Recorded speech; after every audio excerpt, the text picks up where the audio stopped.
Hey guys, what's up? It's Chris here. Today I want to talk to you about motivation. Now, I don't know if you've felt this way before, but I certainly have. And that's that feeling that you have all of these great ideas, you have all of these things you want to accomplish, but you just can't get yourself to go and do it. For instance, last night after eating dinner, after putting the kids to bed, and after cleaning the kitchen, I had two options. I could A, get ahead on my content, or B, sit down on the couch and watch True Detective. Well, you can guess what I did. I'm on season 2, by the way. And I can also tell you that I have a folder on my hard drive full of unfinished, half-baked, half-done projects. And I remember for every single one of those projects, when I thought of the idea, when I planned out that app, I was so excited, I was so motivated, but while working on them, things always come up, and for one reason or another, they all sit there as abandoned projects now. And the reason why I want to talk to you about this today is because I know a lot of you guys out there are probably struggling with learning iOS. And trust me, I know how hard it is to learn something new. I've tried to learn piano, guitar, a whole bunch of other things multiple times, but I know that you need a lot of practice.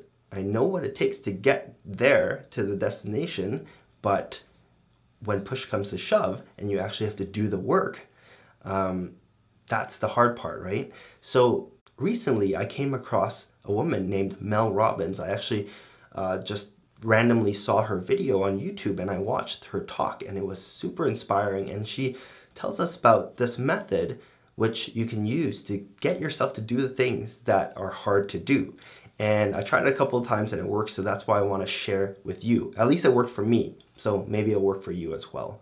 So she says that A, motivation is crap. It's never there when you need it. It's not enough to count on motivation to get you to do the things that you know you need to do. And number 2, we all know the steps we need to take in order to get to the destination, because you can find everything on the internet now and everything's just a Google search away. So whatever you want to learn, type it into Google and chances are you're going to get a list of steps or some books that are going to help or some courses.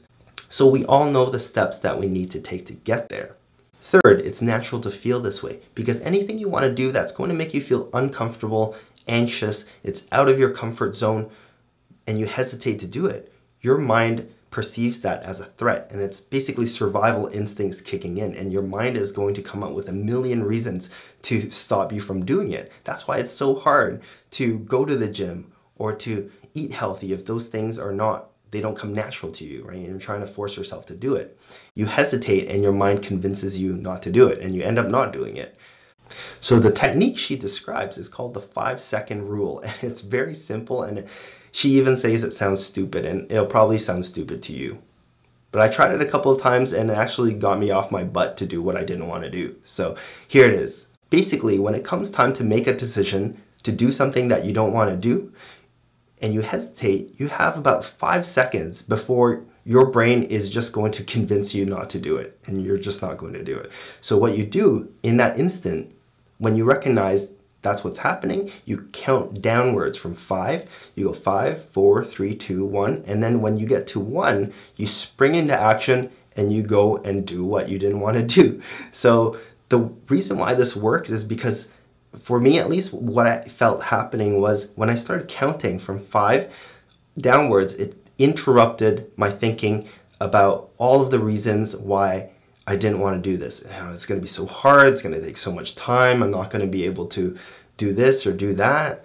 And it just interrupted all of that, stopped that. And then as I was counting down towards 1, I just felt like an invisible hand was pushing me towards the edge of the cliff. And when I counted to 1, I just got up and I went to go do it.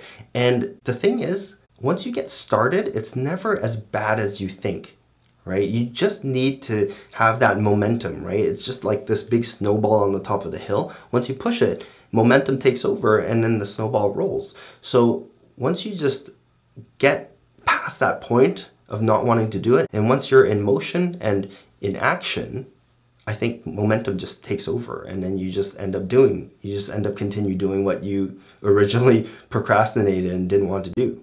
I'm going to link to her talk in the description below so you guys can go and watch it if you're interested.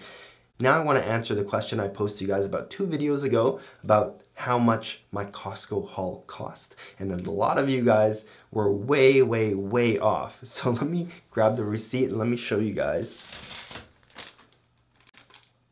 That's $520, and that's Canadian dollars. So you can just do the currency conversion for your own currency and see how far off you were. But yeah, 520 bucks. I could have bought a brand new Mac Mini for that price. And it would have been a big chunk towards the new iPhone 10, which I am thinking about getting. Now I want to turn it over to you guys and ask you guys a new question. How many times have you tried to learn Swift or tried to learn how to build iOS apps? Let me know by commenting below, and I'll see you guys next time. Thanks for watching.